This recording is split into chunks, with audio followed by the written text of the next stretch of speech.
I decided I wanted to do medicine when I was 13 on a Sunday night, driving down Heidelberg Road, right near the Australian paper mills. We'd been to visit a family friend who was a GP, and we'd spent Sunday there, and must have been talking a bit about his practice, and I remember sitting in the back seat of the car and just suddenly thinking, that's what I want to do. Well, I was born in Iran and I lived there until I was 16 years of age. With my parents, we left Iran and became refugees in Turkey.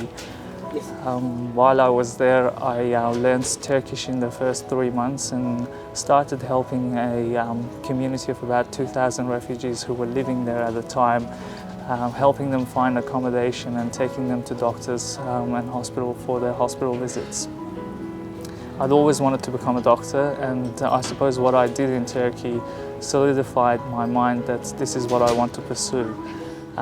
So when I came to Australia, I went and started years 11 and 12, and I was trying to learn English at the same time, learning all the subjects that I needed to get into medicine. And at the end of the 2 years, I was lucky enough to get really good marks at school.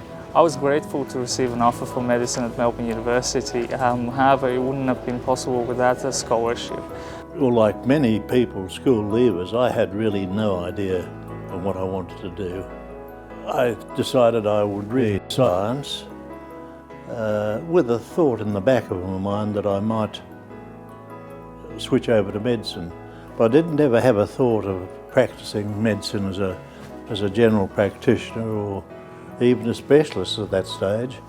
But it was in the second year that I got to know Professor Wood-Jones, who was the Professor of Anatomy, and it was his showing the breadth of what a medical degree could do for you that really made me switch over to medicine. For myself, my journey through medicine started off as a budding trauma surgeon. From the time I was about 11, I thought I'd want to be a trauma surgeon. That changed once I started medicine. I wanted a career where I could make a practical difference to people's lives. Probably the highlight of my time as a medical student was in 1997 when we started a program called the SWAT program, which was where medical students tutored VCE students from disadvantaged schools. We offered them this exam preparation course, and I was in charge of doing the English section of that, and I found that really exciting, and that gave me quite a thirst for teaching and for mentoring and working with students. There's a culture at Melbourne University where people that have gone before you really look after people that are more junior to them. Jenny Hayes said to me as I went from preclinical to clinical years that even though you're going out to the hospitals, Kim, my door is always open. So I think you feel that you're very supported, and that my mentors that I happen to have chosen are Melbourne Uni alumni, so I think that says something about the culture. My elective term, I think, as a clinical student, we had the opportunity to spend 2 months, anywhere we wanted, having some kind of clinical experience. And I went to the French West Indies, to Martinique, and worked in a hospital there, and made some just really great contacts with people there, and experiencing how you could use the same tools of medicine that you use here in Melbourne in just a completely foreign setting, and I really loved that. I think it's wonderful to see the diversity in the medical students nowadays.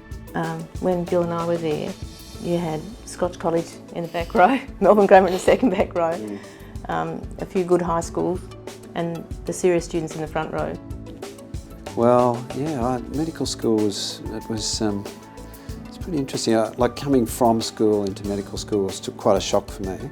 It was also just a lot of fun. We did things like the med medleys, and we had the med balls, and it was sort of like a very social time. We all went to Norton's quite frequently, and yeah, it was fun.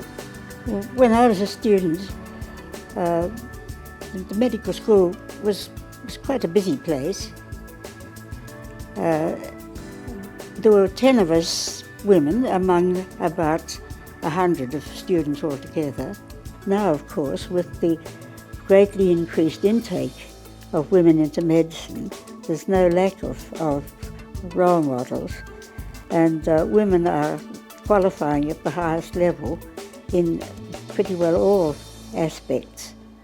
I'm very pleased to be a medical student and nearly finishing, and no, it's an absolute privilege. I've travelled a lot to developing countries and realised that a lot of people in the world, a lot of women in the world don't have the opportunity to do this, so very grateful for the opportunity and want to make the most of it, so that's what drives me. Even growing up through that honorary system, you know, where people were honoraries in hospitals, you know, they're sort of giving something back into the public system, giving back into the teaching side of things, and I think that's what is so important about, you know, universities and university hospitals and teaching hospitals.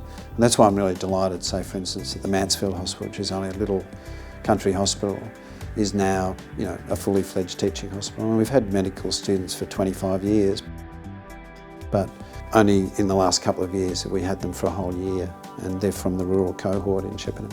As an intern, when you first graduate from medical school, often you need to do nights, and you look up to the night medical registrar as your saviour. And then just 2 or 3 years later, it's you. And it's incredible that you get thrown into the deep end and you survive. There's something else special about doing medicine, which again, I think you only realise as your career goes on, and that's this wonderful gift of being able to, it sounds a little bit quasi-religious, but it isn't. It's the gift of being able to serve. And I think that's something that just dawns on you as time goes on, that that's your job, is to serve. Another difference I've noticed is the way faculty, I think, respects the students these days, and our student ambassadors that have helped us during the 150th anniversary celebrations have been absolutely marvellous. I think they've enjoyed themselves. We've all really enjoyed getting to know them, and I've been really impressed with the way faculty's used them as partners in the celebrations. Whereas in our day, I felt we were a little bit of a nuisance, really. Oh, we were? Faculty. Yeah. I think we were a nuisance. Yeah, I remember being a nuisance. It's been a long journey on the way to medicine and through medicine, and it would be nice to finally be tangibly involved in patient care. Often as a med student, as much as you're eager and trying to learn, you can be in the way. So it would be nice to actually be contributing to the care that the patient's receiving. What you do, people remember for the rest of their lives, and you can really touch people's lives, and equally so in the reverse, patients will touch your lives, their bravery, what families go through. You think every day, this is such a privilege to be doing this job, to be involved in people's lives where they're vulnerable and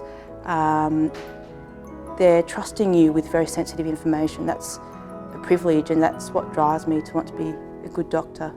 It's an honour.